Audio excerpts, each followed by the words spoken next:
Welcome to the Gritty Podcast. I am your host, Brian Call, and I am joined today by my brother behind the camera, the Gritty Broman. How are you, Brent? I'm well, thank you. Today is the day before I depart on my last hunt for the year, at least the last hunt that I know of for the year. I've got a mule deer tag in my pocket. I'm hooking up with Lampers. He's got a tag in his pocket.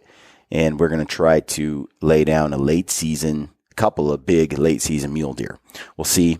It's all public land, basically general tags. So it won't be easy. And it should be an adventure, though, as we're going to get away from easy access areas, get in deep, and should be fun. And we do have a film permit, so that'll be great. We'll film the hunt, and we'll be able to share this hunt with the audience, and that'll be fun on the YouTubes, on the video side. In the meantime, I wanted to do a podcast today and go over just a little bit of information that I feel like I have learned over the last few years on mule deer hunting late season. Just some observations. I've done the gear podcast recently, which is, I think, useful for guys figuring out, what do I need and how do I get in the backcountry and be comfortable. Brent mentioned something that he heard in that gear podcast that he'd like me to reiterate today, and that is like expensive lightweight gear. Yeah, why expensive lightweight gear? Why not? So I'll touch on that a little bit, and then I'll talk about the experiences I had this year in mule deer country opposed to last year. Every year's a little different because a lot of these over-the-counter or general mule deer tags that you get in each state, they're very migration dependent, and I want to get into what that means. Mule deer migrate from their summer range to their winter range. They live in the mountains, and when the winter hits, it's a totally different hunt when you have mule deer cruising into a winter range or from their summer range to their winter range. It gets too cold up there on the top of the mountains, and I want to talk about that a little bit, contrast my experiences when you get the nasty weather versus when you don't. So we'll get into that. Before we do, I want to remind you to use the code GRITTY at Mountain Ops. Get some Ignite, some protein bars, blaze shots. What else, Brent? I'm really enjoying the Slumber for sleeping at night. There's a few things. There's the new blaze shot flavor, which I just took, the blue raspberry. So check those out. Use the code GRITTY at Treeline Pursuits. Get yourself the e-scouting course. That's awesome. It's going to teach you how to get in the backcountry, how to use your maps more effectively, how to use Google Earth, how to create multiple hunt areas all before you leave your house. So you have backup plans galore and what to look for on Google Earth to find bedding areas, migration routes, all the things. So check that out. And use the code GRITTY at Sheep Feet. I've been using those foot inserts, or it's custom orthotics in my boots. They're legit. For late season, right now, my favorite combo is the Sheep Feet. I use a crispy Wild Rock, the fully insulated Mamba Jamba. Like half calf. Yeah, and if you missed the last podcast, you should, on gear, you should go check it out because I show you how the insulated boot, yes, I sweat when I hike a lot. I sweat. My boots get a little sweaty because they're insulated, but at least my feet are warm even though they're a little damp or a lot damp. But each night I have a little boot dryer that I'm able to I'm able to use my tripod to put my boots in the peak of the tent where all the heat is and turn on my little boot dryer, which uses almost no electricity. And I'm able to dry my boots out nice and warm and supple in the morning so I can slip them on and they feel comfy and warm. When it comes to buying boots at Crispy that are full grain leather, like the Nevada, like the Wild Rock, I like the boot at least a half size bigger than what I normally wear to account for shrinkage because leather just seems to shrink, especially Crispy boot leather. It seems to be very supple and comfortable, but it also seems more prone to shrinking than maybe a thicker, heavier duty leather that's uncomfortable to wear that takes months to break in. That's the pro and con, I think, when you're dealing with Crispy. On a Wild Rock boot or a late season boot, I go a full size bigger, a full size. So if I'm 10 and a half, I go 11 and a half. And I know it sounds crazy, but in late season, and part of what keeps a foot warm is a boot that's not too tight, because a tight boot cuts off circulation, limits circulation to your foot. It also doesn't create an air pocket around your foot. You need a little bit of air. If your foot is up against the sidewall of your leather, like firmly against it, it's just not going to keep your foot as warm as if there's a air barrier between your foot and the sidewall, like just a small one that's subtle. It also allows you to put on a thicker, heavier duty sock. So you can put on a late winter sock, or maybe a double layer like a sock liner and an outer sock. Just gives you a little more room. And when you run a sheep feet custom orthotic, it takes up a tiny bit more room probably than your standard insole that comes with a crispy boot. So I definitely recommend, like my Nevada insulated and uninsulated boots, I'm just a half size bigger. And I wear those boots until mid-October or late, depending on where I'm at. But once it gets cold like it is right now, like it's going to be up there in where I'm headed now, and it's going to be freezing butt cold, 10 degrees, super windy, icy wind. Man, I'm putting on the Wild Rock, and I like it to be a full size bigger. Okay, so that's that. Use the code GRITTY at Peaks. Get yourself some Sissy Sticks trekking poles, and check out the new gaiter they came out with. Ryan Lampers and I had a hand in helping to design and test those new gaiters. They are modeled after some of our favorite gaiter designs that are on the market, but Peaks is a hunting company and supports hunting families. Check them out. Check out that new gaiter, because I think it's basically a lot like our favorite gaiters on the market, which we've discussed in the past, but with the improvements we wanted to make, with some changes we wanted to see made in fit and in hardware. So check that out. Right now, if you use the code GRITTY there, you're going to save money, 10% on both your poles and your gaiter if you order, and that helps us out. Check out Graxaw Game Bags for game bags. We love their orange, super lightweight game bags. Now, Brent was talking earlier, and I'll get into that discussion now before we dive into the mule deer. As far as lightweight gear goes, the lighter the weight, the more high tech the price tag. The higher the price tag gets. And sometimes you're paying hundreds of dollars more to save, half a pound in weight. So if you were to buy a teepee made with sil nylon or shelter, or one made from Cuban fiber, you're basically paying 2.5 times the price of sil nylon to cut half the weight. So a guy has to ask himself, does he need to save the weight? And is it worth the price? So let's just say a sil nylon tent is around 3 pounds and a Cuban fiber tent is around 1.5 pounds. That extra 1.5 pound savings is going to cost you $500 or $600 to have a tent that does the same thing. Now, I prefer Cuban fiber just as a material. I prefer it a bit more, but that's not critical. Either tent will do the job. Okay. But one is much lighter. I prefer slowly over time investing in the lightweight equipment, because the lighter weight your gear, the more you can be mobile and move all around the mountain, pick up your camp, roll into the next spot. You can hunt with your camp on your back. And with today's gear, it's insane how light you can get. My kit with food and all kinds of stuff can be around 35 pounds. The problem is I carry nearly 20 pounds of camera gear, 18 pounds or so of camera gear that goes with that. That's a realistic, that's incredible that a guy could get his kit 3 or 4 days of food and have it be 30, 35 pounds and run around the hillsides in freedom.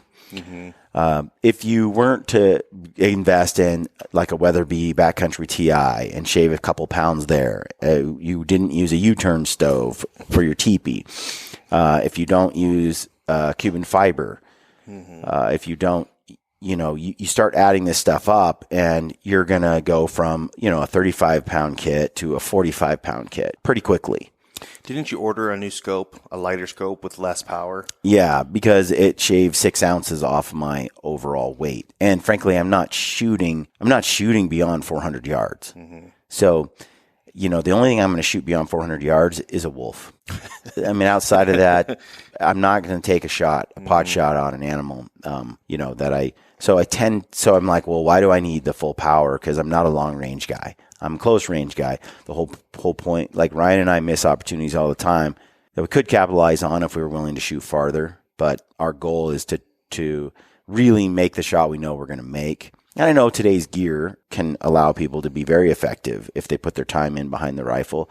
There's just a lot of variables that come into play when you start shooting across canyon in a wind and things like that, other guys that have more experience behind a gun would do. But for me, I'm like, I want a lightweight rig that I can be mobile with. And I don't feel like getting within 300 yards is that difficult. And it usually pays off with an absolutely makeable shot, like a very easy, reliable shot. So that's kind of what we do. We try to get, take the time to get in that close range and take those shots. So again, if you have some custom rifle that's shooting 2,000 yards and you've got a monster scope, I mean, again, you can be 10, 12 pounds on some of those rigs, 8 pounds, where I'm at 6.5 with the scope, the bipod, the whole package. And so you're shedding 3 pounds off just your gun, another 2 pounds or 2.5 pounds off of your tent setup, which you're splitting with another guy. If you're out there with the two of you, you're saving weight on some of your clothing choices. You can get your pack down pretty light pretty quick. Again, all that stuff is covered in all the stuff I'm running is covered in my gear podcast. And when you subtract hyper lightweight gear, and you add in my camera gear, I can't afford. So my camera gear is like 18 pounds or so with my lenses and all the stuff I bring for my cameras. Now, it's crazy. If I were to take that camera gear and substitute it, like get rid of it, I'd have quite a bit of lightweight savings. Like I don't have to have as lightweight gear as I have, but man, it's pretty killer to have both. But the other thing that I've been using this year that I really, really, really like is Leupold's Gold Ring spotting scope. And it's their little kind of square military style compact scope. I use that all season this year. I've tested it and compared it up against some of the competitors' small spotting scopes, and I prefer this one. It's nice and clear, and it's super lightweight, compact, gets the job done. I think it's got max power is like 44. Anyway, we phone scoped with it throughout the season as well. Got some great footage during elk with it. I'm impressed. I don't know that I'll backpack with anything else right now. It's just so light. It's just so light and does the job that I can't justify bringing anything heavier or bigger when I'm backpacking. I just can't. I think it's 2.5 pounds or something. And like I said, I think it's their 12 to 44 power Gold Ring scope HD. Is it the Mark IV?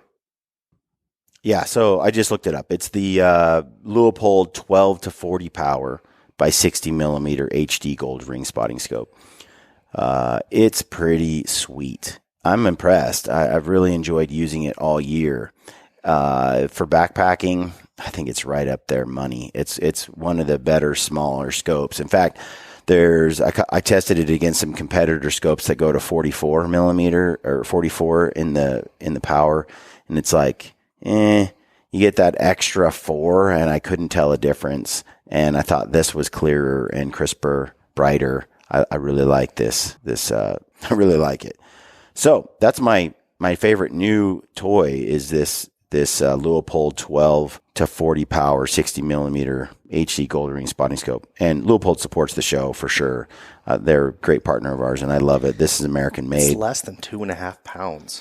But that's the thing, man. It is lightweight, and I am so obsessed with weight. I'm not finding competitors with lighter weight than this with the performance I get. With that safety shell that it comes with, because we showed it we did a gear podcast. You're going to see that here. And it has a little case that goes over. With that case, that canvas soft case, it's still under 3 pounds. Yeah. That's nothing. Yeah, it's super lightweight. I'm impressed. I'm really impressed. I'll probably get rid of the shell. I've been using it here and there because other guys have been packing it for me. Like they, carry a few other things. But anyway, so let's get into the mule deer talk. there's a lot of hunts going on right now. Some of them are late season archery mule deer and some are rifle. Different, depends on what state you're in and what you've drawn. Now, we did some mule deer hunting in October, and I want to talk about that because I've done hunts in October for mule deer now where there's an extreme cold snap and the weather is nasty. And I've done it where it's 70 degrees in the afternoon. And there is a tremendous difference. Now, when you're getting ready to apply for a tag or you're getting a tag for a state to go on a mule deer hunt, the one thing you got to look at are the dates. The dates are huge. The difference between finding a giant buck, if that's your goal, or an average or small buck, has everything to do with the rut timing. But I would argue it's not just the rut, though, because deer will come out and rut no matter what. But in warm weather, there's the possibility that those bucks only come out at night, or they just aren't that active during the day. Mm-hmm. When it's freezing cold, they're on their feet all day long. They're moving because it's just cold, and those deer, they rut. They winter, or they summer, I should say. In the summertime, where do you think those deer go? Probably low where there's lots of cold water. No. They go to the highest peak they can find, and they live there. Okay? Does that make sense? No.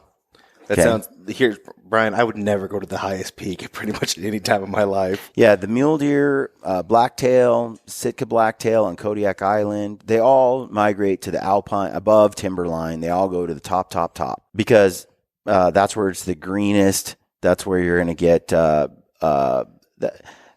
I've also heard it explained like this, those deer are up there feeding. Their winter range is down low because when the snow hits, those high elevation places turn into inhospitable locations. Mm-hmm. Does with fawns, what do they got to do? That fawn isn't tough enough to handle those conditions. Now, a really old buck, he can stay in snow up to his chest, right? And he might decide to do so for quite a long time. So the last deer to come off of the tops, the last deer to abandon the summer range feeding areas, the biggest, oldest bucks, are often the biggest deer. Okay. Now, when they migrate down, let's say a doe and a fawn, they migrate down. They migrate, kind of the snow pushes them down. The fawn needs warmer weather. It needs food. And so these deer kind of push down as the snow comes. So if you don't have any snow, you can kind of bank that all the deer are going to be really high, up really high. And then as the snow comes, those deer are going to get pushed down lower. And that's what they're saying when they say a migration. When they talk about a winter range, that's the area where they go to survive the winter. Mm-hmm. Often those winter ranges are at the lowest elevation possible in that area. So they're down by the rivers and they're down by the meadows at the very bottom because those are the only places that aren't covered in 3 feet of snow. There's only a foot of snow, right? They're trying to survive. And I think it's instinctive for them to feed as much as they can on their winter range, on their summer range feeding. Like they want to save all that food and grub for when winter comes. They don't want to eat all the low country stuff because they need that to survive the winter. So what I've observed is the snow will push them down. It's cold snap, really cold weather, boom, it drives them down. And then let's say it melts, it warms up real quick. They go right back up to the top. They go right back up. And so something to keep in mind when you're out there hunting for mule deer is the weather is everything. It really is, especially in these migration places. Some of these places on coastal Oregon or whatever, well, there's not really much for mule deer there, but when you're dealing with states that don't have a heavy winter, mule deer don't migrate. They just kind of stay where they're at. But when you're dealing with areas that are mountainous with heavy snows and stuff, you'll have those migration patterns. So again, you can kind of look at the snow line and see where these deer are. Now, if the does all move low because the snow pushes them down and they have fawns to feed and they have to produce milk, the fawns need to pick up a lot of weight going into the winter. They're going to have really cold, harsh winters ahead of them. These deer are going to stay high as long as they can, but as the snow comes, it's going to push them down. And as those does move into low country, those big bucks, they'll stay. If it's early in the season, they'll stay because they're not motivated yet. They are tough. They can stay in the safety of the area they've been spending all summer in all early fall. But what will happen is those bucks will then smell, the rut will start to kick in, or hormones will start to kick in, and they'll abandon, even though the weather's not quite tough enough to push them out completely, they'll move low to find the does. They'll get horny enough that they'll be like, okay, I'm going to leave the snow, even though they don't really need to. So those does and fawns, they'll move out much earlier than a big buck will. So the closer you get to the peak of the rut, or just, deeper into the rut, the more likely a buck will follow the does. But if it's really early, let's say mid-October, you've got does that are pushed low. Just because you're seeing a ton of does low doesn't mean the bucks went low. They're tougher. They'll stay up in the snow a lot longer. So you may have to go up into the snow to find the old big bucks. That might be what you need to do. And it's a night and day world up there. It could be 70 and sunny down where some of these does and fawns are, and you get up to where the bucks are living, and it's ripping wind, and the ground is frozen solid, and it's ice cold, and everything's below freezing, just because of the elevation change. If the weather warms up again, those does and fawns, even though they dropped low because the weather pushed them out, they'll go right back up to the high ground again, and they'll milk that summer range as long as possible. And that's where like I said, the bucks are going to go where the does are once you're late, the last few days of October generally, or you're moving into, it's of course it's region specific, but you start moving into October, early November, mid-November, those bucks are just going to be where the does are. And the does are more sensitive to snow and weather than the bucks are. So, if you get enough nasty weather, everything's just going to be low, no matter what. Now, one thing that can really kill a hunt, I think, and I've observed this, is full moon. A full moon is awful. It sucks. It's a hunter's, it's funny. They've had lots of predictions around full moons for years in terms of, hey, when you have a full moon, how does that impact a person's hunt? I listened to Wired to Hunt years ago with Mark Kenyon, and he had some experts on there who put collars on deer, and they were like, really, there was no difference in behavior between full moon and not full moon, and others swear by it, right? I would argue this, that I don't know about whitetail, right? Like whitetail, I could see them being active regardless because they're just bold deer and intense, and I don't know that it's true, though, for your really old bucks. They might only move around at night. If they have a full moon. I would like to see the number or the age class of said deer that are moving around or that they have collared. I can say this, though. It absolutely has an impact on elk and mule deer hunts. Absolutely. Not sure. You can debate the whitetail thing all you want, but for elk, I mean, it's pretty obvious. Any dude has spent considerable time in the mountains. When you get that full moon, those elk scream and run around and rut all night long, and when the sun comes up, they go to bed so much faster right away, and they'll sleep the whole day long, and then they'll wait for dark, and then the woods will erupt. Now, when it's pitch black at night, you get way more daytime activity. They don't want to move around when they can't see. Sometimes you get a full moon on the mule deer hunt. It was like daylight this year, broad daylight. Now, if you get cloud cover, then the moon's hidden at night. If you get some weather, it doesn't matter if it's a full moon if you have weather, right? If you have weather, so it's not necessarily just that the moon has to be visible. It has to be a full moon and visible. If you have snow and cloud cover every night for a week and it's a full moon, well, the full moon is irrelevant. It's when the moon is out and it looks like sunlight outside. And when there's a lot of snow on the ground, it reflects and it's just bright. And you can be out there and you can look and see 300-400 yards on the hill. You could hunt and shoot in that light. It's so bright. So those deer are out like partying all night. And so you have, let's say, not harsh weather, so they're way, way up high, and the rut isn't wild yet. It's still early. And you have a full moon. Oh, the odds are stacked pretty heavy against you finding a big buck, getting one, because they just don't like to move. They don't need to move around much during the day. So they opt to just move at first light, last light. That's it. You might get a glimpse just at first light or last light. And the only rule that changes that is if there is a hot doe or competition for that hot doe in the middle of the day, then the bucks might, might get up or move or do something crazy. When the rut's on, I mean, anything can happen. But it does appear in my experience that when you get that snow and it's 10 degrees, 5 degrees, pushes them low. I mean, it changes everything. Bucks come out of the woodwork. All the deer are on their feet running around. They're up feeding all day long. And then it's crazy when it's a little bit warm and you have full moon at night and you don't have a lot of snow pushing them down or moving them. You can be in the exact same area and it's like you're alone. There's not an animal on the planet there. So let me ask a question. You're out, you're planning your hunt. Mm-hmm. You've picked out your basin or two that you're going for. What kind of weather patterns are you guys looking for? And what would you do if the full moon is, would you avoid the full moon entirely? Do you plan around the full moon? Mostly we plan around the rut first. Like the more you can get a tag in the rut, the better. The better, because it's the great when it's time for deer or elk to breed, it's time to breed. And so despite weather, despite all the rules kind of get thrown out the window when it's time to breed.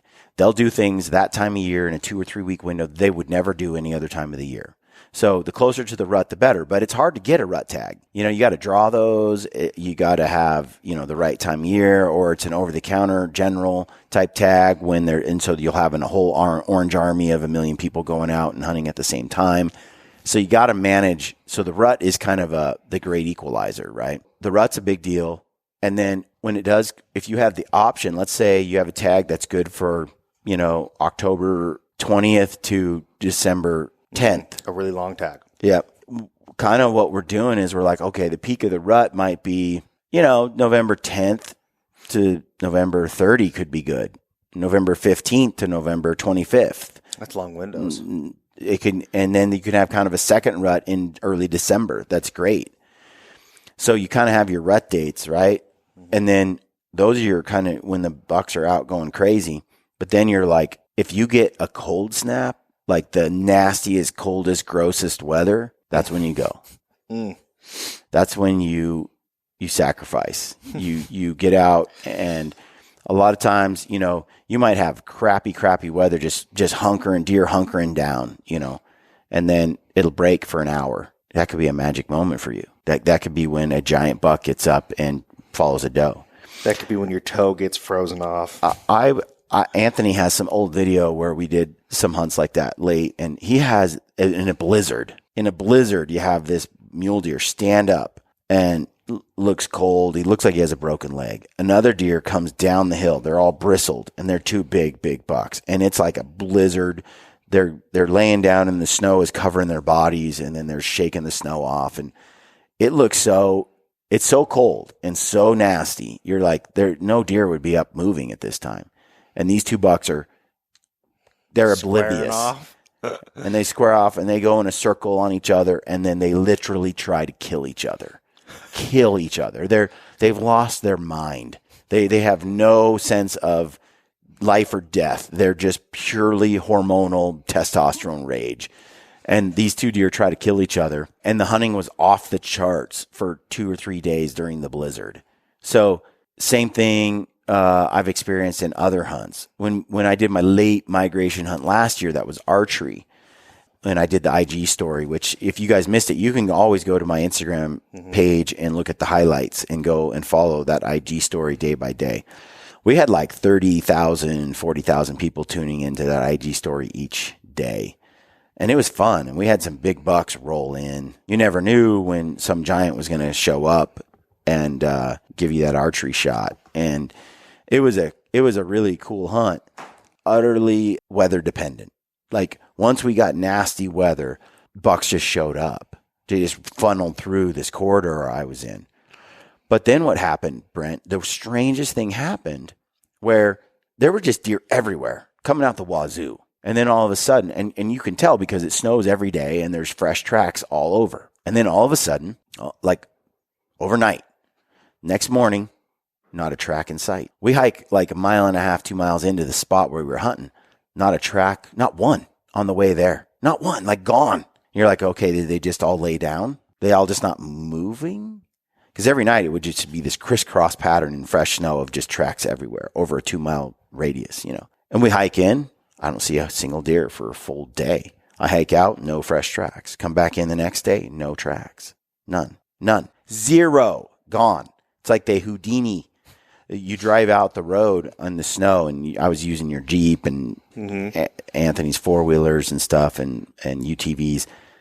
No tracks for like a mile driving down the road. You're like, what the heck? But there were deer above and there were deer below. So these deer are in like groups and in herds, and they move down the mountain because of the snow. And it just so happened, as I dug a little more into it and talked to others that have been hunting there their whole life and stuff, you start to learn that these deer, they moved into that area and it was a hot spot because they were migrating through. The question is where did they go? Did they just take a break for 2 or 3 days, or did they leave the area? Well, when I saw that many tracks gone, I was pretty sure they just went somewhere else. But I was reassured by people that if I stayed there for a couple more days, another group was going to roll through. And you never know on a mule deer hunt, a migration hunt, what critter might actually show up. It's like a box of chocolates, right? Like you don't know what stud might roll through. Some buck that's you've never seen before all of a sudden comes through. And the same thing happened when we did blacktail migration hunts back in Oregon, out of Estacada and out of Sandy, and we would hit some of those foothills of Mount Hood, and we would get up in there, and the same thing, man, when the snow hit and it buried 2 feet of snow, all of a sudden you'd have all these deer just flooding off the top of the mountain to lower elevations, and your hunt could go from nothing to on fire with that snow. So weather really is a mule deer hunter's best friend. I mean, yes, the rut matters, but weather is right up there. So it's been fun to sort of mess around with this stuff. And this year, I really got to see a contrast between when you get weather and when you don't. And where you get weather for a few days and then it melts. It's like, just kidding. We're not coming down. We're going back up to the top of the mountain. And to find these deer, you got to be willing to move to where they are, and it gets harder, exponentially harder to kill an old mature deer when you don't have weather, when you got a full moon, and when you don't have deer moving and the rut hasn't kicked in that much. I think the rut's the same generally. They got to breed during that window to that window. It's just without the weather, I don't think they're as horny. I don't think they're as motivated, or they're more willing to chill during the rut a little bit until it gets really rocking. Where if it's freezing cold, if it's 5 degrees, they're like, and there's snow everywhere, they don't want to bed down in that. It's cold, man. They're like, they just tend to seem to be on their feet looking. So you'll get bucks traveling miles a day trying to find that doe. But if it's super hot and warm, they're just like, I'll look at night. It's full moon. I'll cruise those ridges in the middle of the night, safer. And they feel comfortable moving nocturnally like that. So, yeah, that's kind of been the experience. I'm getting ready to go out, and the weather has hit. It is cold. We got a bunch of snow out here. This last weekend, we got piles of snow. It's cold up top. This time I'm bringing, I might wear long johns. I'm not sure yet. Really? It's just that cold. That's a bold move. Absolutely bringing the puffy pants always. And I think I'm gonna upgrade to the Sitka windproof down jacket. That makes me look like. Is that the Kelvin heavy or whatever? No, it's not I don't know what it is. Maybe it's called the Kelvin, but it's their windproof, treated waterproof down. The state jacket, marshmallow, dude. It is so lofty. It's got so much loft. It's like 6 inches of loft on every. Like you just feel like you're wearing way too much crap. It's just puffy. Warm. Problem is, it's so effective. I prefer a jacket that has less loft but is still warm. The thing is with the weathers that we're experiencing, with the wind that we have, this is the jacket for this kind of nasty. I haven't had to use it very often, but it's all about the wind. The wind in some states in open plains or Badlands areas are just so brutal. It doesn't have to be that cold, and the wind is what gets you. So you need those wind blocking type garments Otherwise, even though they're insulating and they're warm, they breathe so much. Is it they're the screwed. Kelvin down wind stopper? Yes. Yes. How much is that jacket? $400. Oh, really? That's all? That's a lot less expensive than some of the other jackets they sell. It weighs 32 ounces for a large. It's heavy. It's big. It goes into a sack like a sleeping bag. The first time I used it was in British Columbia in the Cassiar Mountains with Tanis and Doran and Dustin Rowe hunting moose, and we had some, -5, -10 degree weather. That's when I lost the feeling in my toes and have never quite gotten them back. They have on the specs on it on the website, and they do it in like a battery. Like it's like your battery is like 75%, so it's got 4 out of 5 bricks. They have warmth, packability, wind protection, durability. Warmth is all 5 bars. Yeah. I think I'm going to enjoy using that jacket when it's that cold. It's time to break out the big dog. I haven't had to use it that much. I used it in some late season Colorado stuff that was torturous too, but it is what it is. I'll probably still wear the Timberline, might wear some insulated pant, I'll probably put the knee pads in the knees just because you hit the ground a lot and in the snow. There's no soft, non-jaggedy part. Well, it's not that. You're in the snow. It's just the pads kind of keep the pants from getting wet, or you don't feel it as much. We probably will end up doing a ton of hiking, and that's the downside. We're going to cover a lot of ground glass, cover ground glass. And that movement sucks because when I hike, I sweat. Doesn't matter how cold it is outside. I sweat. Doesn't matter. So I have to really manage layers to deal with that. So I find having a really thick, heavy duty outer jacket like that, I can just take it off, hike. The in between, I can't get away with wearing some stuff that Lampers gets away with once we start hiking. I got to shed the thick stuff and then put it right back on when we stop moving. And that kind of works the best for me. So we'll see how it goes. I've got a tag. Ryan has a tag, and his daughter Paley has a tag. So Ryan and I are going to hit it during this cold snap for a while, and then we're going to pull Paley from school on the weekend and get her first deer. Nice. It'll be cool. It's her first hunt where she's got a tag in her pocket. So she's been practicing with the gun, and she's a killer. I think she's going to be really good. So I think she's too. She going to go for the first buck that steps out, or she be like her daddy and be picky? I don't know. I'm going to be less picky. I'm going to be less picky than I normally would be because I know we have 3 tags to fill. Yeah, and I want to get a buck down. I want the meat. I want the liver and the heart. I want some of that, and I just want that experience too. And there's a lot of great bucks. I'm sure we're going to see some good bucks during the rut. And I want to film the excitement of it. So I'll be less picky. I've been very picky at times. And if I already had a couple of great bucks down this year, I'm always like that. It's like, if I shoot a nice elk or an elk, I'm going to hold out for a better elk. Yeah. Like I did this year. I was like, I shot a bull. I had a ton of bulls, but they weren't as big as the one I just got. So I'm like, you know what? I'm not going to shoot. I'm not going to shoot. It worked out. And it worked out. I'm like Barely, that. I've been that way before too, like where I've shot an elk or a mule deer earlier in the season. I'm like, that's a great one. So now I feel like I can hold out for something older and I'm okay with not getting anything. But right now I want some venison. I want to get a good nice buck. It's a general tag. These aren't like, and when you're hunting with someone like Lampers, he's got a garage full of nice bucks. He's at that stage in his life where he kind of only wants to get something that's a needle in a haystack or not at all. And I find myself the same way, but how many needles in a haystack can you find on a 7-day hunt? Yeah. There's not 2 needles in a haystack. And you're not going to gyp the little girl. You're going to help her shoot that. You're going to pack it out. So I'm like, 2 days. A lot of that, if I had 14 or 20 days or something, I would be more picky, but I'm definitely going to be more.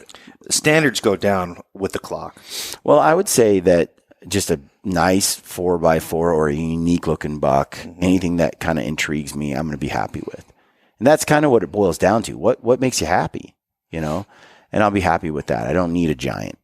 Ryan wouldn't be happy with that unless it's the last hour on the last day. Yeah. So we'll see. It should be a fun hunt. And we can't wait to share it with you. But I hope that was useful.